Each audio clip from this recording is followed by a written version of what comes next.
આ બિલ લાવવામાં આવી રહ્યું છે ત્યારે આ બિલનો અમે વિરોધ કરીએ છીએ। આજે તમે ગુજરાતમાં જોયું હશે, શું અમે સરકારને પૂછવા માંગીએ છીએ, શું આ બિલ લાવવાથી સામાજિક સમરસતા થઈ જશે? શું આ બિલ લાવવાથી રાષ્ટ્રીય ભાવના મજબૂત બનશે?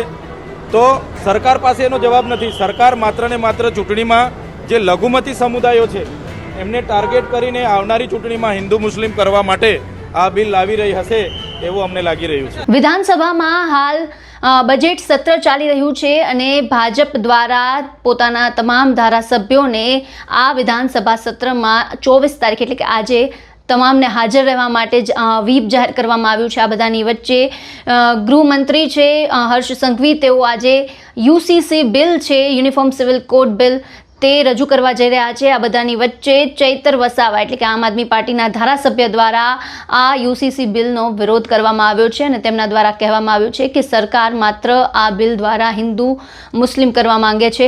શું કહ્યું છે ચૈતર વસાવાએ, સાંભળો।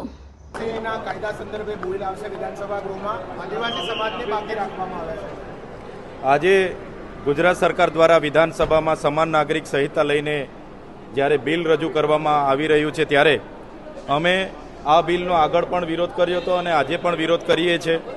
આદિવાસી સમાજને આ બિલમાંથી બાદબાકી કરવામાં આવી છે એવું જણાવવામાં આવી રહ્યું છે, છતાં અમને ભીતિ છે, સામે ચૂંટણી છે એટલે કદાચ આદિવાસી સમાજને સમાવેશ નથી કર્યો, પણ આવનારા દિવસોમાં ચોક્કસ એમાં સુધારાના ભાગરૂપે આદિવાસી સમાજનો એમાં સમાવેશ થશે। આપ સૌ જાણતા હશો જે પ્રકારે એક વર્ષ પહેલાં સમાન નાગરિક સંહિતાની કમિટી જ્યારે જિલ્લા કક્ષાએ સામાજિક, રાજકીય, ધાર્મિક અને તમામ પ્રકારના આગેવાનોની જ્યારે અભિપ્રાય લેવા માટે આવી હતી ત્યારે ગુજરાતમાં 80% જેટલા લોકોએ આનો વિરોધ નોંધાવ્યો છે। એટલે લોકમતની વિરુદ્ધમાં જઈને આ બિલ લાવવામાં આવી રહ્યું છે ત્યારે આ બિલનો અમે વિરોધ કરીએ છીએ। આજે તમે ગુજરાતમાં જોયું હશે, શું અમે સરકારને પૂછવા માંગીએ છીએ, શું આ બિલ લાવવાથી સામાજિક સમરસતા થઈ જશે? શું આ બિલ લાવવાથી રાષ્ટ્રીય ભાવના મજબૂત બનશે?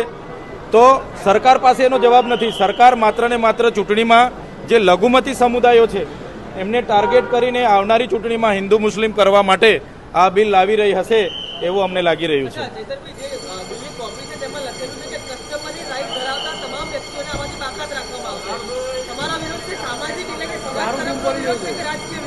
હાલમાં બંધારણ બન્યું અને બંધારણમાં દીવાની કાયદા, ફોજદારી કાયદા બધા છે જ, બાળ લગ્ન ધારા પણ છે, હિન્દુ મેરેજ એક્ટ પણ છે, વારસાઈ ધારો પણ છે અને દત્તક ધારો પણ છે, છતાં સમાન નાગરિક સંહિતા લાવવાની શું જરૂર પડી?